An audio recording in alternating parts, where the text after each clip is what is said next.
I want to start by reading a short passage from a book called The Gospel According to Hollywood, and then I'll offer a prayer, and then we'll dive in. This is by a man named Greg Garrett. The first time I saw Pulp Fiction in the fall of 1994, I had the feeling that I was watching something miraculous. It wasn't just that I was watching an entertaining and inventive work of art, which the movie certainly was, but as I sat there in the darkened theater, I had a strange and paradoxical thought. I felt that I was in the presence of something holy. As I watched Quentin Tarantino's violent and often vile film about gangsters, junkies, crooked boxers, armed robbers, and other folks who make up the unpleasant underbelly of the world, I was amazed to discover in each of the film's major stories the light of something I could only call grace. And I was spiritually moved in a way I hadn't been in a church since, well, maybe ever. When the movie was over, I sat quietly through the closing credits, which is my practice, and then remained seated, thinking after the lights came up, which isn't. To paraphrase Jules, one of the film's gangsters, in the words, images, and actions of Pulp Fiction, I felt the touch of God. God got involved. So let me offer a prayer. God, we give you thanks for this time to be together. We give you thanks for art and beauties, and specifically today for movies as we think and talk about them. We pray that you would be involved in this conversation in small or large ways. Amen. Has anyone seen the movie Pulp Fiction? It's not one that don't leave here today. Associate pastor recommended that we all go see Pulp Fiction. I'm not recommending that you see that. I'm just curious if you have. I agree with this assessment. It is dark and hard to watch, and there's something I think really beautiful and powerful about it. What I wanted to do today, first let me just say that thanks for being here and indulging in this idea. I think it's always best if you're leading a class to talk about something you're passionate about and care about. I'm really passionate about the Bible, so often I hope and plan to get to lead other Sunday school classes, and they won't all be about movies. In fact, this may be a one and done thing. But the Oscars are next Sunday, and we'll talk about if you all care about that. It seems like fewer and fewer people do care about it. Less people watch it. But Josiah and I really care about it. We're going to watch next week. And we really care about movies, and so we thought it would be fun to talk about them. Let me share just a little bit about my movie history. And I hope a lot of today is just discussion about different movies. I grew up in the 80s and 90s, and so any guesses about what movies were really foundational for me? I was born in 1981.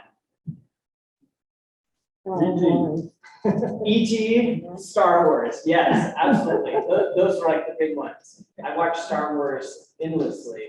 So that really shaped me and gave me a love for movies. In the 90s, as I was coming into teenage years, Blockbuster Video, as you all remember, was everywhere. Almost every weekend, our either family practice or practice with friends would be to go to Blockbuster and rent the movie. So that was such a part of the culture, I think across the board, but especially for teenagers at that time, to go get recommendations from the video store clerk and find new things. And so that was such an important part of my formation and what I thought about.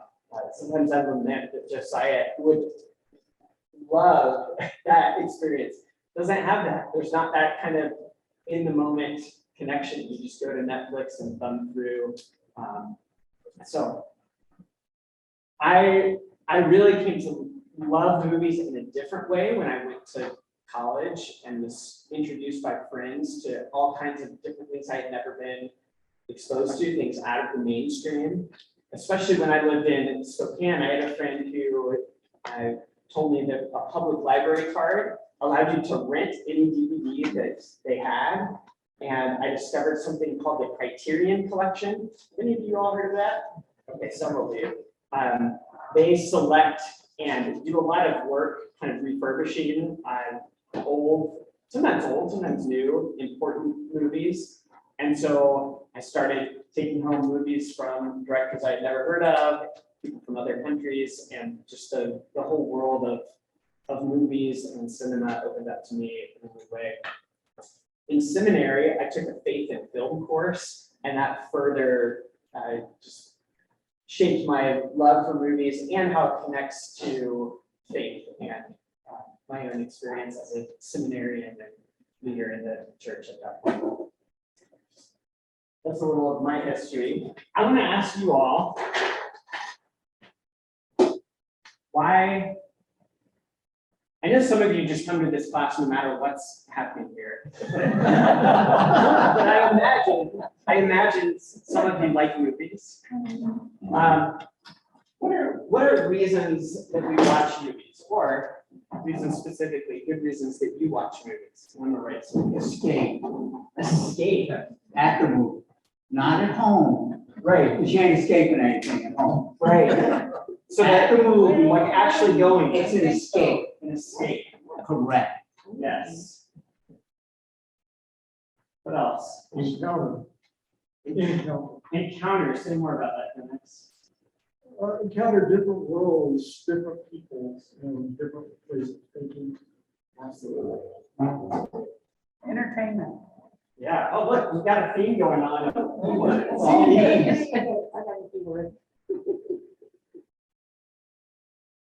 Yeah, just pure entertainment. I think that's a great reason to watch movies. Do you have another E word? Education. Education. Let's keep it going here. Gotta begin with an E. It does. Empathy. I said Empathy. These are great. enjoy shared experience. See, this is the kind of thing that you can't, I had a list. But this is so much better. You can't plan for this. What did Shared experiences.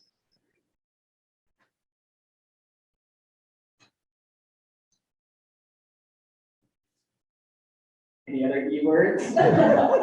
Or we can branch off. Too late now. Did we get education up there? Yes, education is up here. And I don't know, Jane, will you look at, is there a good way to be checking in? I know our technology is a little harder this morning than we hope it usually Yeah, is. I'm hoping that if they speak up, we can hear them. Okay, if you all want to unmute yourselves on Zoom at any point and offer something, feel free to do that. Jane, you've got 2 chats. You might want to check. But I'm not going to get my glasses. Here are, as she's checking on that, here's some of the things that I wrote down that I think match well with these. Entertainment for sure. It just enjoyment, fun. Appreciation of art in the same way that we might go to a museum. I think some of the best movies are. I think we should consider them truly great works of art. So many people put so much time and energy into them. So appreciation of beauty and art. Empathy was one that I had written also. Are you all familiar? I bet many of you are with the film critic Roger Ebert. Yeah. One of his most famous lines was that movies are empathy machines at whatever, I think at 24 frames per second. It's an empathy machine that he said in no other way can you so quickly and thoroughly be brought into somebody else's life and walk in their shoes and see their perspective. I think education, I had written down that understanding culture, and so relevance. And so one reason I think it'll be fun to look at some of the movies from the Academy Awards. I personally don't think all the movies nominated for awards are the best movies, but they are the movies that culturally are resonating and significant. And so I think sometimes it's especially important to look at Now, why did these that I didn't even think were all that remarkable? What's resonating in our culture about that? And that can help us understand what's going on in the world. There's a man actually in Asheville, and I'd be curious to know if any of you all know him, Gareth Higgins. Anybody familiar with him? He's done an event over here at the Fine Arts Theater called the Movies and Meaning Symposium or Festival or something. Really deep, thoughtful writer about movies and storytelling. He's an Irish man. And he has said that people describe the purpose of architecture as helping us live better. Good architecture helps us live better. And comments that, we've all experienced bad architecture that we can see follows that definition. It doesn't help us live better. In fact, it does the opposite. And he says good movies are the same thing. They can help us live better. And so I think that's a reason to watch. It's just for our own personal growth. They help us live better. And that fits, I think, encounter, education, and the shared experiences. Anything else? I think we have a good list here. Oh, yeah, we have a comment here. Great.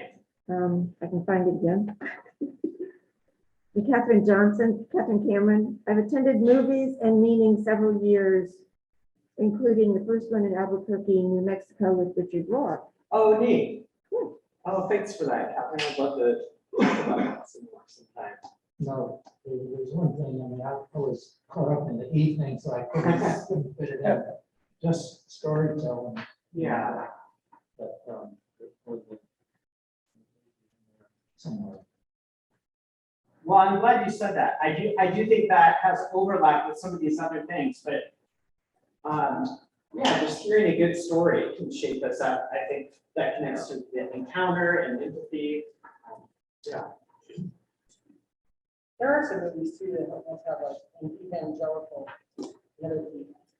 Yes. evangelical message, like in the Christian movies. But, Absolutely.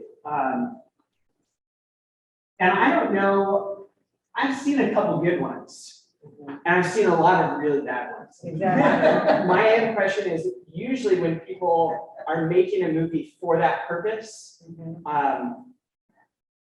it's hard to watch because it's so badly made. That is That is correct. But I think there are some good ones. I think most often when it's kind of under the surface and the evangelicalness of it Right. is almost an afterthought, and it's Exactly. really just more someone who can't help but share their love for God and one Right. another's, not so much preaching at.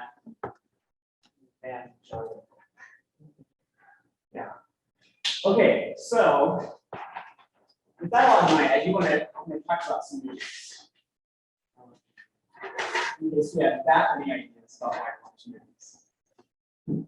So I just want to, we can't talk about all of these. Originally, the idea was that we might break up in small groups, but with the technology and the room set up this way and the time constraint, we'll just all stay together. See just that list. You have it memorized. Okay. Everything's been nominated. So what I want to do is just list these titles, and because I don't want to talk about stuff that nobody's seen, we should talk about things that you all have thoughts about. So raise your hand when I mention the title if you've seen the movie, and I'm just going to look around. And unless you have your video on Zoom, we're just not going to know. Or you can add it in the chat box, maybe the movies that you would be most excited to talk about.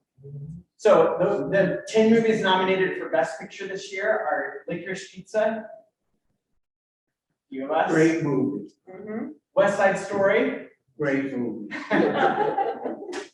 The Power of the Dog, great movie, Belfast, very good movie. Drive My Car. Yeah. None of us have seen that. Okay, those 5 also, not only were they nominated for Best Picture, but Best Director. Those are the 5 for Best Director.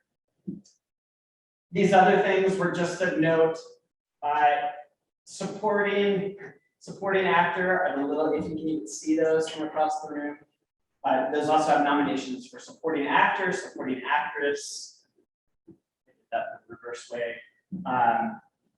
SP, one little asterisk means screenplay, best original screenplay, and two little asterisks means best adapted screenplay.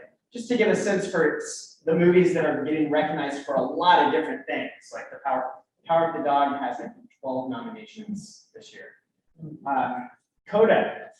Best movie I saw last year. Okay, Art. Awesome movie. Josiah, Tracy, and I watched that just last night. King What did you Richard. think of it? We liked it. We'll Oh, talk about great. that one. King Richard. Very Yeah, I good like movie. Will Smith. Yeah. Okay, so I'm seeing who the real It- committed movie watchers are. Don't look up. Where can you get these? Yeah, let's spend some time talking about that also. So Don't Look Up, several, and partly because that is one that's available right now on Netflix, which is one of the Which more one? popular streaming services. Don't Look Up.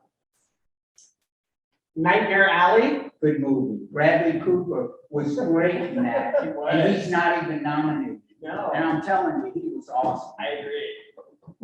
Dune. Bad movie. Terrible. I saw it on an airplane on the way from Atlanta to Orlando, and it was awful. That's okay. Everybody has different tastes. You saw it on an airplane exactly as the director intended, right? Well, I'm gonna be a guy, you know. We watched it on a small screen too, and that was a movie that I felt like, gosh, I think I'm missing so much by not seeing this on a huge screen. Okay, here's some additional ones nominated because of the performances. Being the Ricardos, Tragedy of Macbeth, Denzel Washington, Tick Tick Boom, just Josiah and I. The Lost Daughter. Oh, I Yeah, that was a good haven't been movie. raising my hand, but That I've was seen good. most of it. Spencer, Yes, awesome. Awesome. Parallel Mothers, Eyes of Tammy Faye. That one's about Tammy Faye Baker. And I did not think, since we won't talk very much about this one, since then you've seen it. Not an incredible movie, but Jessica Chastain is incredible in it. And it was such a deeply humanizing picture of Tammy Faye. I came away wanting to know more about her. I did not know, all I knew was really the Saturday Night Live caricature that I had seen growing up when things went really south for she and Jim Baker. I did not know that she later became an LGBT advocate. Did you all know that? Okay, and then a few others. International, which is what they used to call foreign film, but I think wisely changed the name to international. Fleet. Oh, okay. Drive My Car was already mentioned. This happens occasionally that something's nominated for Best Picture and International. So it seems like a given that this will win International if it's the only international one that's also nominated for Best Picture. Hand of God. Lunana, a yak in the classroom. That's probably the least known of all these. The Worst Person in the World. Animated, Flee again. This is the first movie ever to be nominated for all three of these categories. Flee is somehow international, animated, and a documentary. You normally don't think of animated documentaries, but it works beautifully. Encanto. That was good. Okay, a few more. I thought so. Raya and the Last Dragon. Luca. The Mitchells versus the Machines. Okay, documentaries. Summer of Soul. Attica. Riding the Fire. Yeah, a lot of these are not Superman Ascension. Okay, so I think the ones that we got the most hands for, help me remember. Encanto. And Don't Look Up.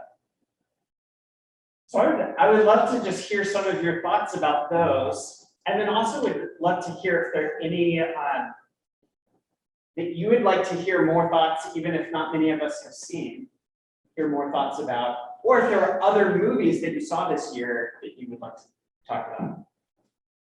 Let's talk for a second about Don't Look Up. Raise your hand again if you saw Don't Look Up. Does someone feel comfortable giving a concise summary of that movie? What's your side? You want to? Well, I mean, it's like, pretty much about that new world. Well, should I like spoil it? No, don't spoil it. There's like two scientists that discover that there's like an asteroid that's going on Here, like, do you mind asking that? there's like two scientists that discover an asteroid is gonna come and like destroy the Earth in 6 months. And they try to like warn the president to like stop the asteroid, but the president is like stubborn and doesn't listen. Right. Not only the president, but Like everyone, like most of the world, yeah. it's like I don't look upside, I look upside. It's like, Right. it's like, paying attention. Right, so the Don't Look Up folks just want to ignore it and keep going about their lives. And it's a very, it's not even attempting to veil that it's an analogy for climate change and what's happening. A little bit of COVID stuff possibly mixed in also. So those of you who saw it, did you enjoy the experience of watching the movie? It's funny. It's a satire, and it's also a really depressing movie. Who was the woman that played the president again? Meryl Streep. I didn't appreciate that they made her such a dingbat. Right. Because she really was in the film, just, anyway. And what did you didn't appreciate that because, Well, being a feminist, I just don't like women portrayed as dingbats. right, And she was, truly. Well, but she was a woman, but she was also a politician. So for me, it didn't bother me that she was a dingbat because it's such, to my way of thinking, it was such a, I don't know, devastating and funny and ridiculous portrayal of the way, because she was worried about numbers, she was Yes. worried about polls, she was worried about all this other stuff. And you hear that from politicians rather than men. Sure. So I was okay with Meryl Streep being. she I guess was, the alternative is, what, we'd have a man as a thing. Right. I would have appreciated a man We won't go dingbat. in many ways, she was a pretty overt, female version of Donald Trump. Yeah. Nepotism. Yeah. Right. Her children, well, her son was kind of a mixture of many of the different problems that Trump's own children have, Yeah. all mixed into one. So it was interesting. Any other, Bill? I think the thing that stood out to me was is the concept of willful blindness. Right. And so how widespread, I mean, all of us experience being willfully blind to a lot of things. But in this case, almost everybody was in a conspiracy of being blind to what was right there in front of them. Right. Which is, I think what good satire does is take something true and real, makes an observation, and then takes it to the extreme so that we all end up laughing at what we're seeing. And then at some point we realize, oh, we're really laughing at ourselves right now. And yeah, I agree. I think it did that in a powerful way. One of the lines that I thought was particularly funny and sad, one of the characters at one point, they send a big macho war general in the ship to go. Eventually, some people are talked into, okay, we should probably do something about this comet that's coming to destroy the planet. They could have sent it without a person on it, but the symbolism, yeah, they needed a hero, so they put somebody on it. this big macho guy. He has a microphone piped into the whole world as he's traveling, and he says some just awful racist lines as he's heading up to destroy this comet. And everybody just so quickly brushes it aside as he's from that generation, a different generation, right? Which I know how I feel about. I would be curious to hear from some of you all who are in the generation, which is often described in that way. So just to be clear what I'm saying, sometimes overt racism is given a pass because things were different when many of you all were growing up. And so when you hear things like that, how does that make you feel? It makes me feel glad I now recognize the overt racism in those statements, but also to convict me that I am from that generation who allow such kinds of racist language that I can still hear in family members. I grew up 70 miles from here. I hear it, Right. and it's sort of. So yeah, I'm glad I recognize it. Right. I didn't live in the United States until my high school years. I lived overseas, and it just was never, my parents never, I just didn't experience the same kind of things that people who grew up in the States. Right. I was in for quite a shock when I came here from high school years to see what was happening. It blew me right out of the water. Right. I thought one of the most interesting and humorous parts of Don't Look Up, there's a TV show that they return to, that they invite the scientists on, but keep it light. And so they're having a hard time figuring out, okay, how do we share the news that the world is going to end because of this comet while keeping it light? And they're growing frustration. No, they don't. They kind of try to ease into it, and then eventually have to start screaming at people. This isn't a light topic we're trying to share with you. But I think that depicts what you said, Bill, so powerfully, that we don't want to. We want one of the things we put is an escape, which I think is appropriate and fine often. We all need that.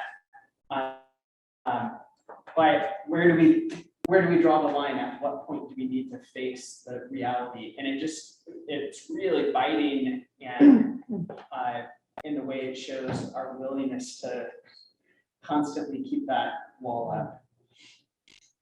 Any other thoughts about Don't Look Up? And I would recommend it. It's definitely an R-rated movie, right? Just I haven't seen too many R-rated movies, but we felt like it was okay and important for him to see that one. There was another one. Oh, a lot of you saw Encanto. What did you make of that movie? Excellent. What did you like I about don't it? like animated movies, but I like good acting, Yeah. so I stay away from animated movies because they don't act, they just real characters. But I did go see that. My wife and I saw that. It was very good. It's, go Spanish type. It's good. Good.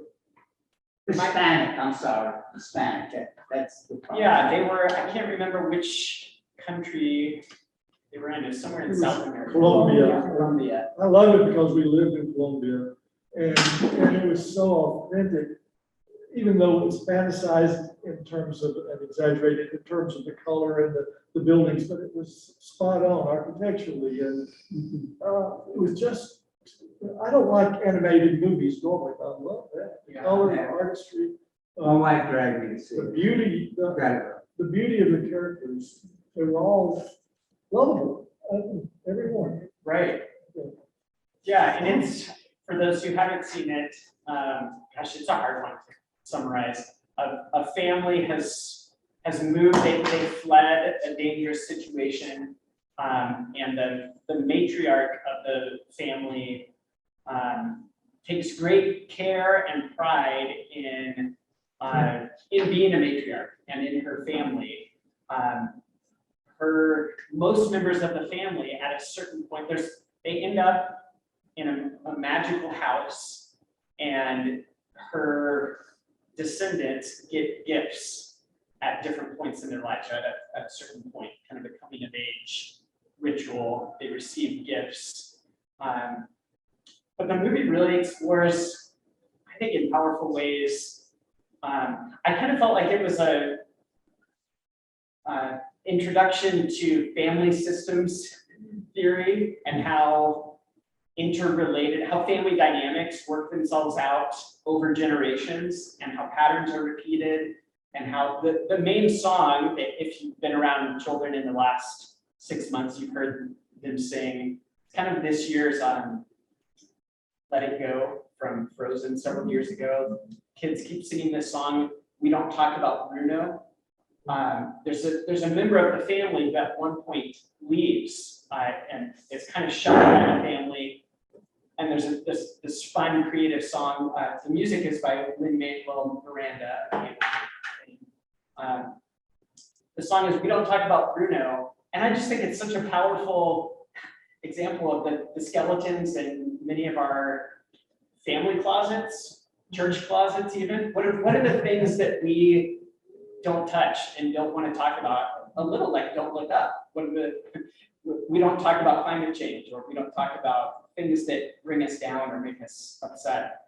Not to spoil too much, but as you can imagine in the animated Disney movie, Bruno shows up and there is a reconciliation of sorts and kind of a powerful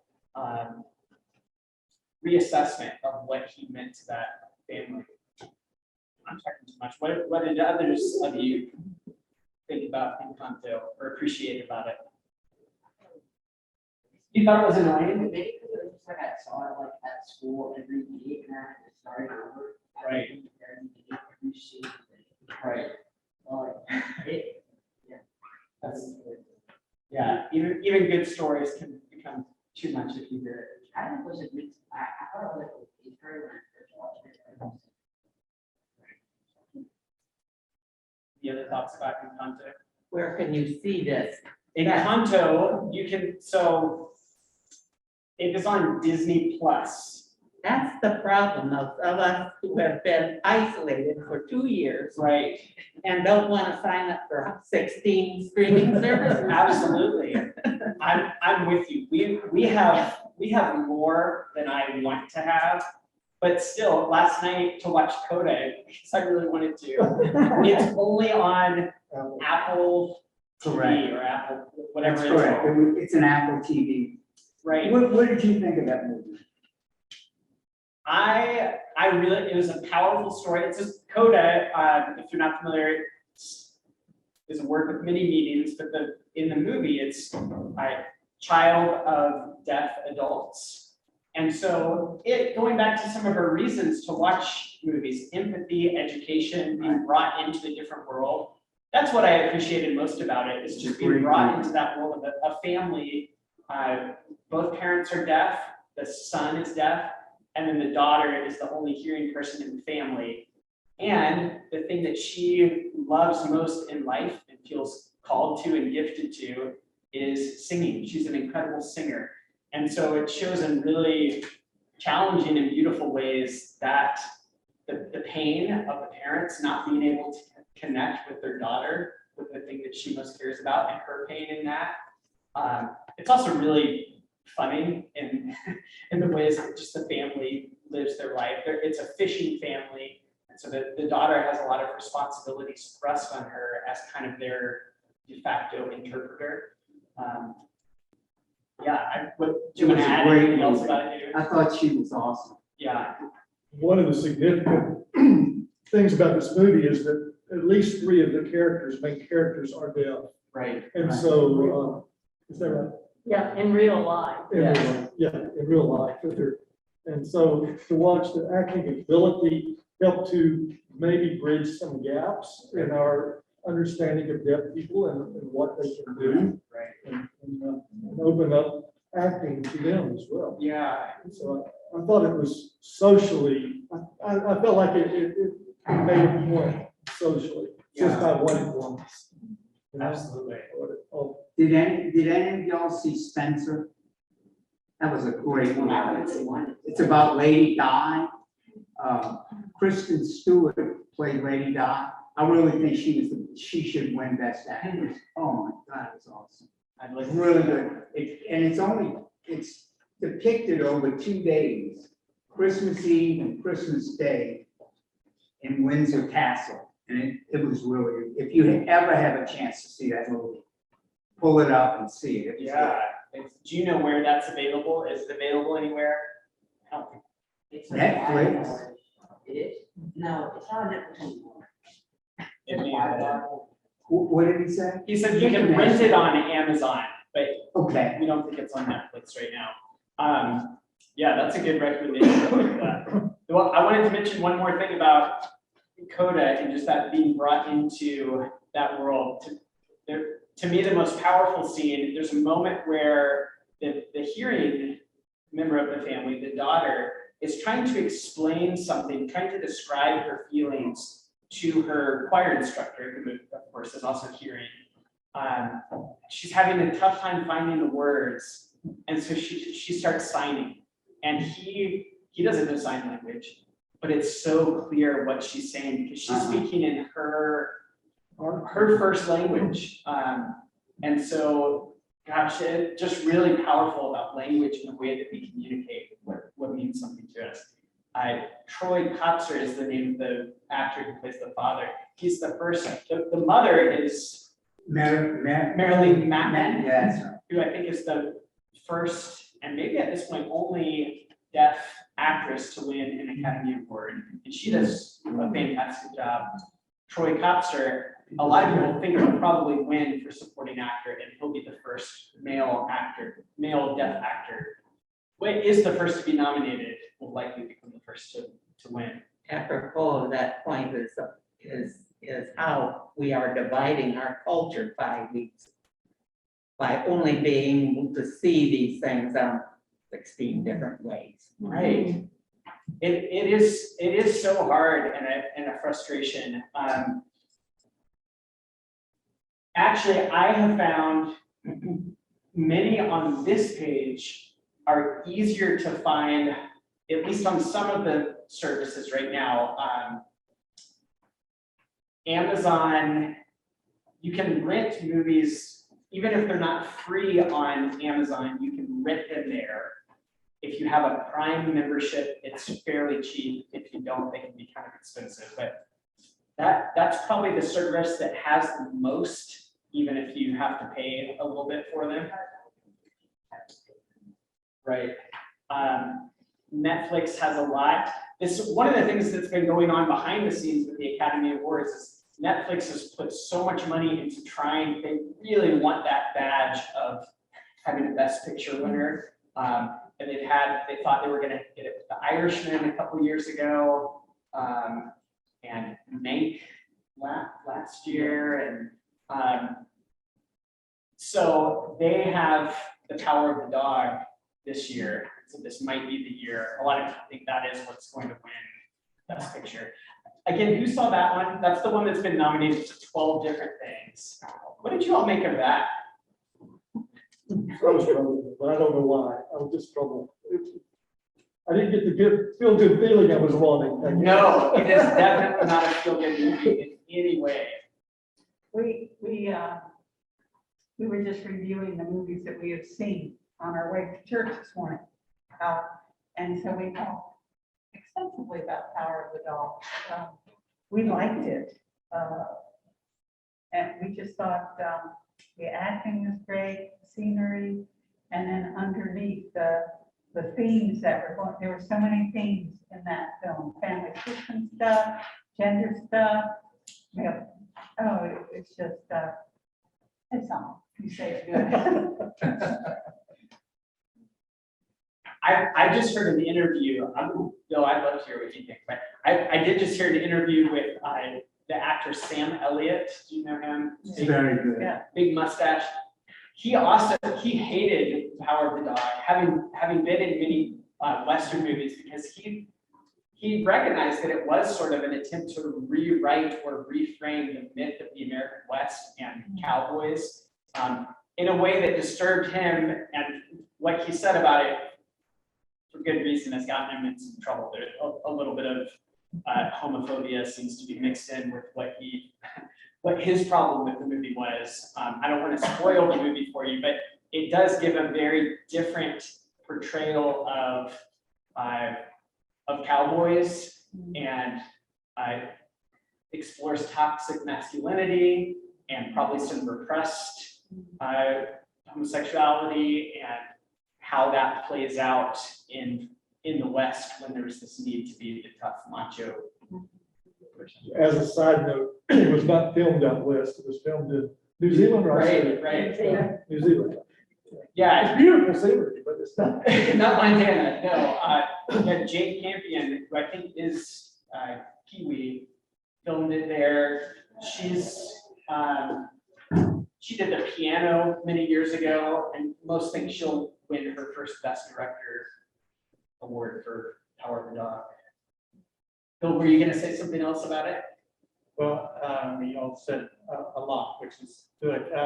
The one thing that I think was a little surprising to me was the idea of the alpha dog as just a brutal, repressive person.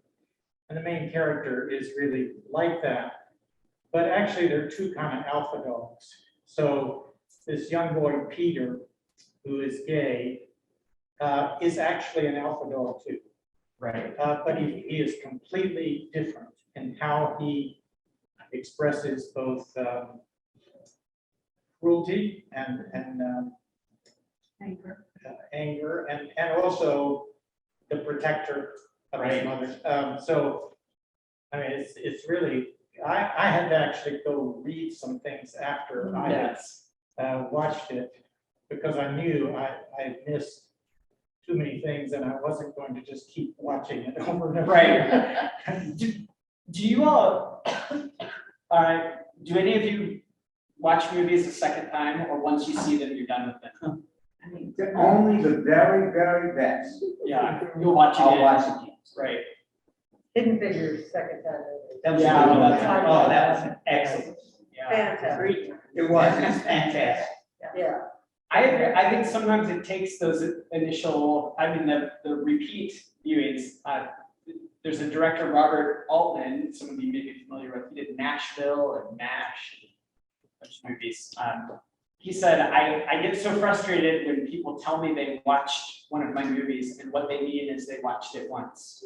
Because he thinks to actually watch it, you need to watch it several times. I do think Power of the Dog, I've only watched it once, but I want to return to it to see, especially, it's one of the ones, we won't spoil it, but something becomes clear in the final Yes.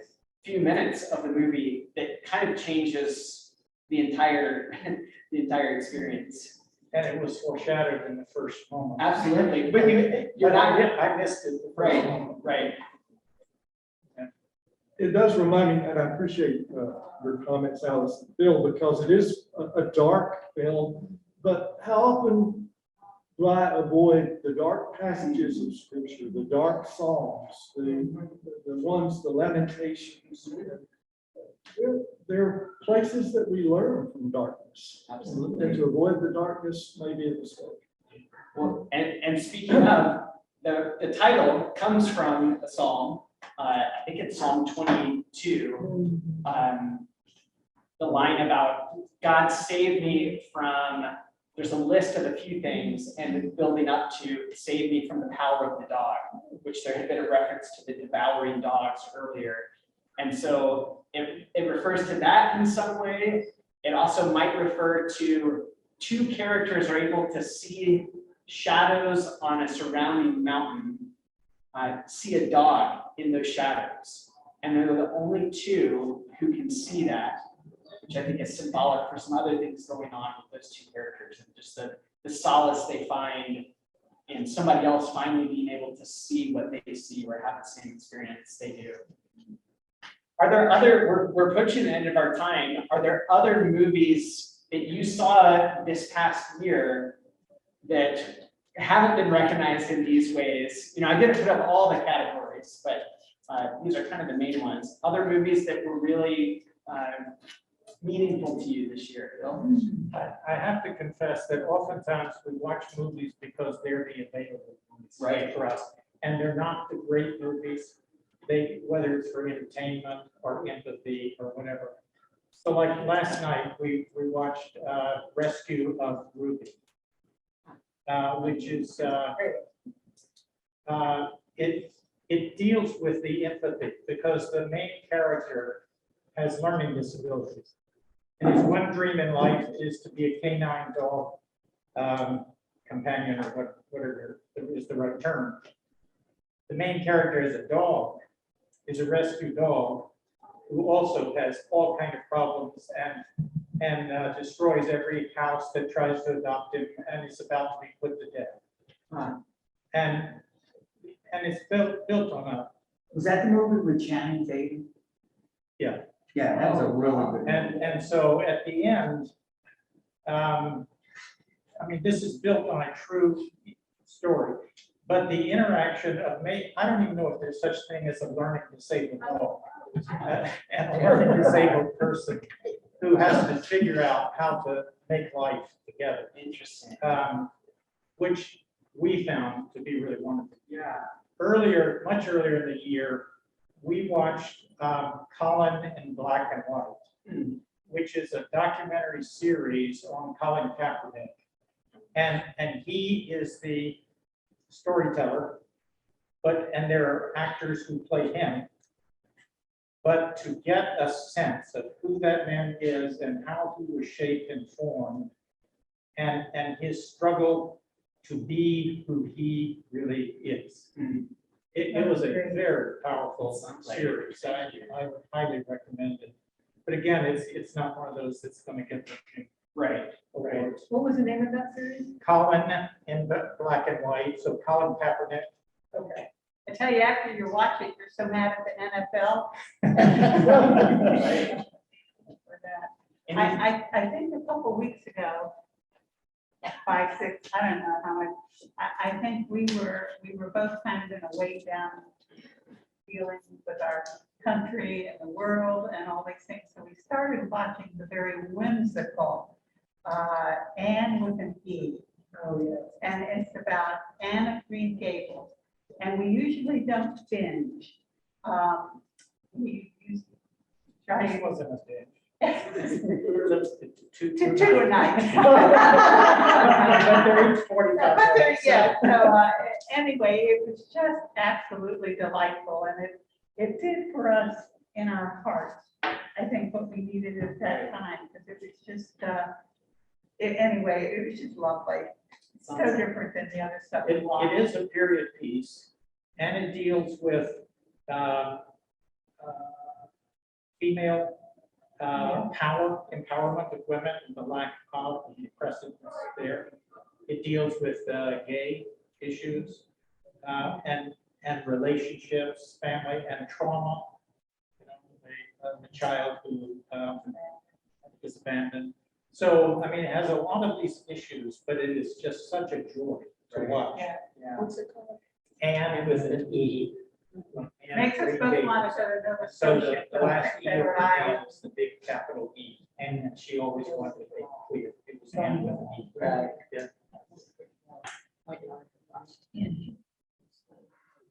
There are two movies that I want to be sure that not many of you have seen them, and so I just want to take the opportunity to recommend many that I love, like Licorice Pizza That was great. and The French Dispatch, which isn't That was nominated great. for awards, but I think it should be, and The Worst Person in the World, which is nominated.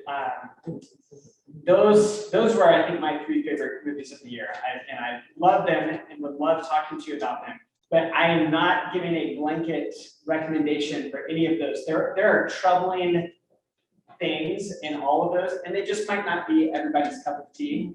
But if you want to talk more about those, I would be happy to.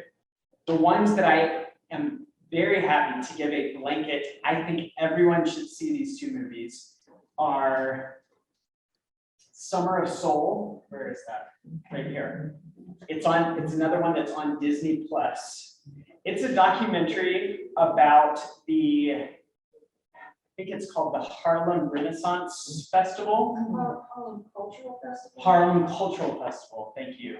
That happened in 1969, the same summer as Woodstock. But most people don't even know about it or know that it existed. The footage, there was a lot of footage shot that's been sitting in storage for 50 years. And Questlove, who he's the drummer for one of the late night shows. Jimmy Fallon. This is his first movie as a director, Questlove's. It is incredible. The performances are all amazing. 19-year-old Stevie Wonder and Mahalia Jackson and all kinds of incredible performances. But more than that, it's an invitation into that time period, and specifically the phrase that somebody uses at one point is, it's just a celebration of Black excellence and Black beauty. They describe it as a sea of Black people, which you see in these really powerful ways. I think 50,000 people gathered at this park in Harlem for, I think it was 6 weekends in a row, to give these incredible performances. So a lot of really interesting cultural commentary going on about what was happening in the world. One of the most noteworthy segments is interviewing white people about the moon landing and their celebration of it, and then interviewing the people at the Harlem Music Festival, Cultural Festival, and their thoughts about the moon landing, which is very different. So I recommend that very strongly. And the other one I would recommend is this one that's in all 3 categories, Flee. That's not only because of this, but this makes it especially relevant. What our church is deeply engaged with refugees from Afghanistan right now. The movie is about an Afghan refugee, but not modern, from the conflict fought in the late 80s and early 90s, which I didn't know very much about. So following the fall of the USSR, and it's a man recounting a secret that he had to keep. And I won't spoil it. He's actually a man who has to keep a couple of secrets. But just recounting and it's a true story, what he had to overcome to live his life. He ends up in a few different places across Asia and Europe. Really incredible. You watched that movie. Really incredible movies. So those 2 I would recommend to everyone. Yeah, probably 12 and up. Neither of those probably for little kids. It's 10:47, which means I need to go get ready for the service. You all probably do too, but thank you for doing this.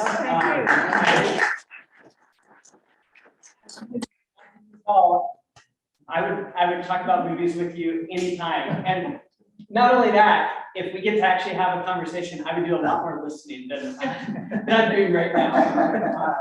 I would love to hear your thoughts. So, and Thank you. Is that true for you too? Would you like to talk to people about movies? That's it. Thanks for coming, Josiah. Yes. Thank you all. Thanks for joining us on Zoom. You know, I've been there 5 times.